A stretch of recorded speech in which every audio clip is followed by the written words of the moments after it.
Before you jump into the video, let me quickly tell you about our math video game called Mage Math, and all the other cool activities on our website. Mage Math is a full video game that will help your child become more confident in math and have fun at the same time.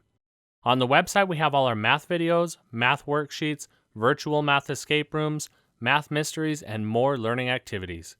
You can find the game and all our amazing website content at magemath.com. There will be a link in the description as well. Welcome to one of our first videos featuring Our Small World. We are going to look at everyday things under compound and stereo microscopes to see what they look like close up. We will also learn about what we are looking at. All of these videos and other activities I have for these videos can be found at magemath.com. Your support on the website helps me make more videos like these. Today we are looking at this lovely thing, wasps. Now, I am not an expert on wasps, but here is some basic information. We all know wasps as the insect that stings, but of course, there is more to the wasp than that. Let's learn about some of these cool things together, and then we will zoom on in. There are many different kinds of wasps, and you've probably heard of a couple of the popular ones. Hornets, yellow jackets, sound familiar? These are only two of thousands of species of wasps. And did you know that there are wasps that are social and live in groups, and wasps that live alone?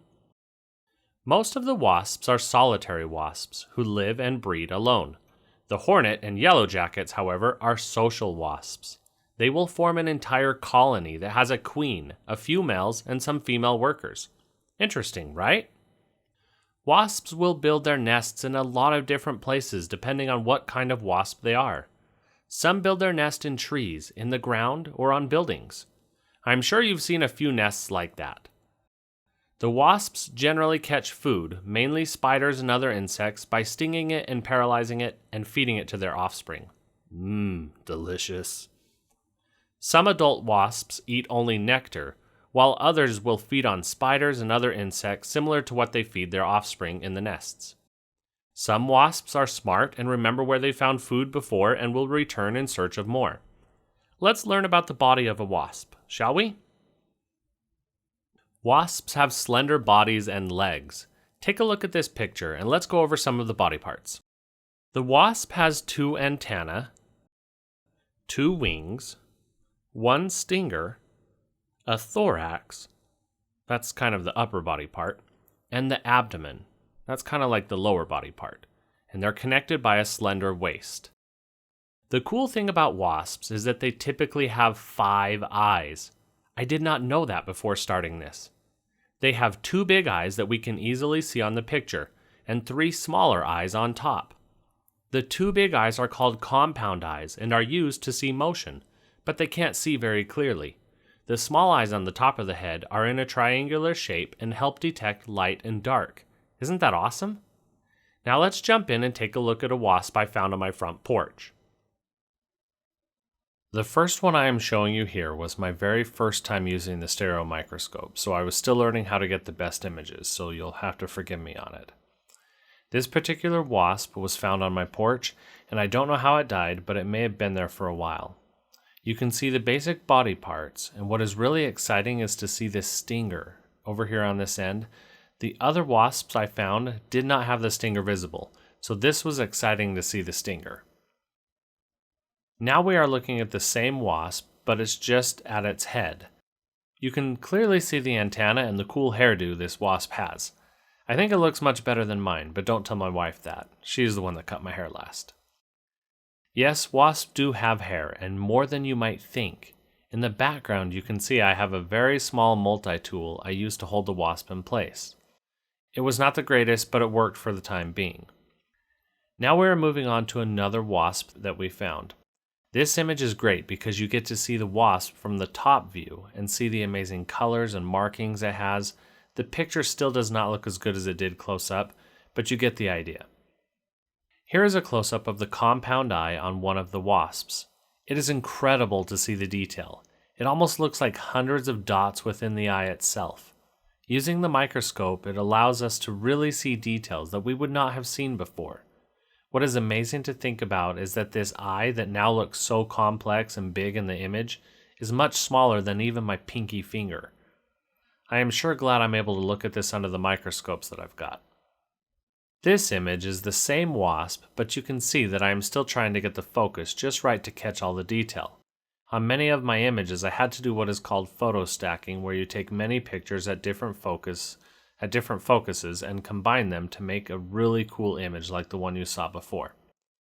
Now you can see that this does take time to learn how to do, but it is so worth it. I've definitely loved doing it. Here's another one, and here's what I've been waiting to show you. I explained that many wasps have 5 eyes. They have 2 larger compound eyes and 3 eyes on top. This is crazy. I didn't know they had the 3 eyes on top until I started learning about wasps. Here you can see the 3 eyes on top of the wasp's head. The white circle you see is the reflection of my light I used to see on the specimens. Seriously, how amazing is this to see there are 5 eyes on this tiny little wasp? Wow, this is awesome. Here is an image of just the wing, and it looks pretty cool. I like how transparent the wing actually is, and in just a little, we are going to put it under a compound microscope to really zoom in on it. One thing I noticed when looking at it under the scope was that there are lots of tiny things on the wing. We're going to take a closer look at them. Here we are zoomed in some more, and they look like hairs on the wing. I wanted to be sure that they were tiny hairs, so I took the wing, and I was going to look at it under the compound microscope, which can zoom in a lot more. While I was trying to do this, I was breathing out, and my breath picked up the wing, and it sent it out of sight. So I lost this particular wing. I don't know where it went to, probably on the floor somewhere. Fortunately, the wasp donated another wing for this next part. Here is the wasp wing zoomed in, and you can see the hairs much better now. There are tons of tiny hairs all over the wings. It made me wonder if they help the wasp in flight or what the purpose of the tiny hairs are. I still definitely have lots to learn about wasps. Here's another image where I changed the zoom to really get in close, and wow, you can see them really close up here. This is a video I took, and it's not great, because I'm still learning how to use the microscope and things, but this video basically is showing me moving across the wing to see what it's like with really high magnification. It's pretty cool in my mind, especially considering I was able to look at this wasp under both the stereo microscope and a compound microscope.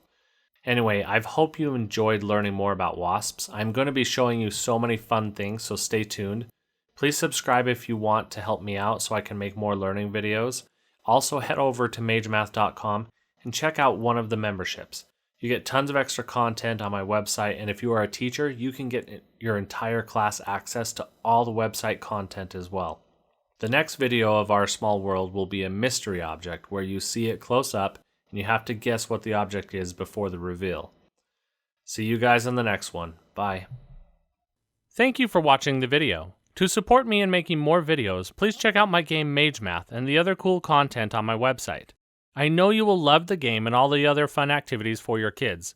Please share the link below with teachers and friends. Your support helps me make more fun content for kids.